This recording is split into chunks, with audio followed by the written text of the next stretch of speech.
You ever noticed how people can watch something happen with their own eyes and still go, nah, that can't be true? Like the facts are right there, proven, repeated, measured. But the brain? The brain has a different agenda. Today, I'm going to show you scientifically proven truths that millions of people still don't believe. Not because they're dumb, but because believing them would force a personality change. Let's decode it. 1. Your memory is not a recording, it's a storyteller. Most people believe their memories are basically stored videos. But psychology says memory is reconstructive, meaning your brain rebuilds it every time you remember it. That's why two people can live the exact same moment and later swear it happened in opposite ways, and both feel certain. This isn't lying. It's your brain filling gaps to protect a coherent identity. Because if your memory admits it's unreliable, then you have to admit you've been wrong before, and that hits the ego. That's why eyewitness testimony can be confidently wrong. That's why you remember your childhood like a movie trailer, not the full film. Your brain doesn't remember what happened, it remembers what it meant. And the scariest part?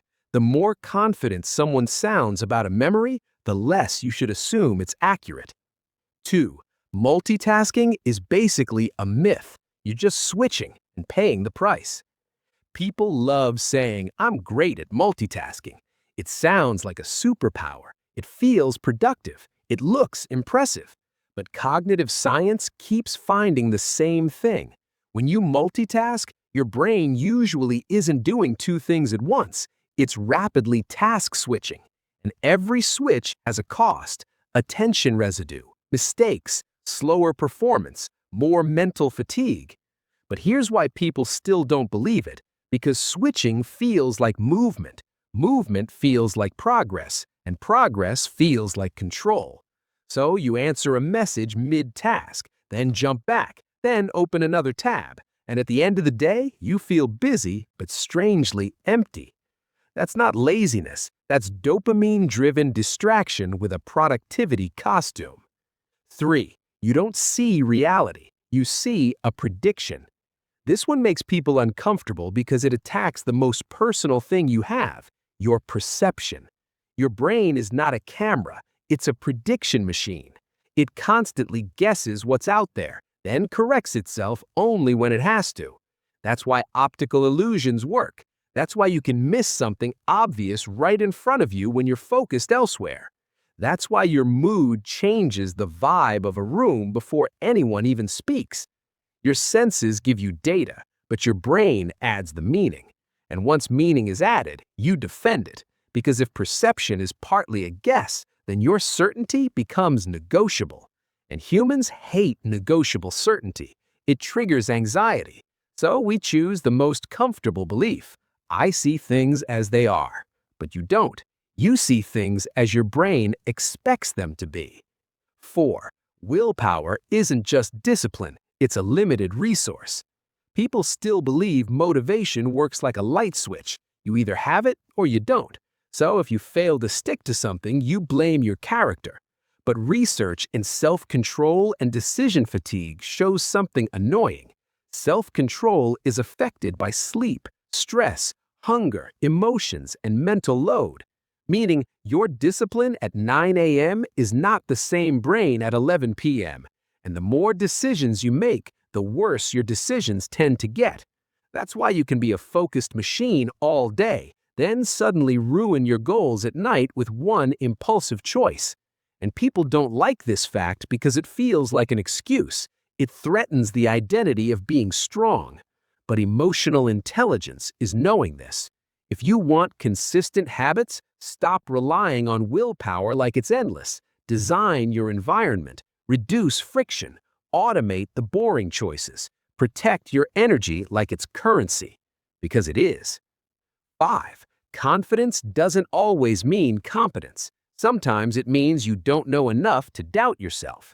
This is one of the most misunderstood psychological patterns. We assume confident people are skilled. We assume uncertain people are weak. But the Dunning-Kruger effect points to something more awkward. People with low ability in a domain can overestimate themselves because they lack the knowledge to recognize their own mistakes.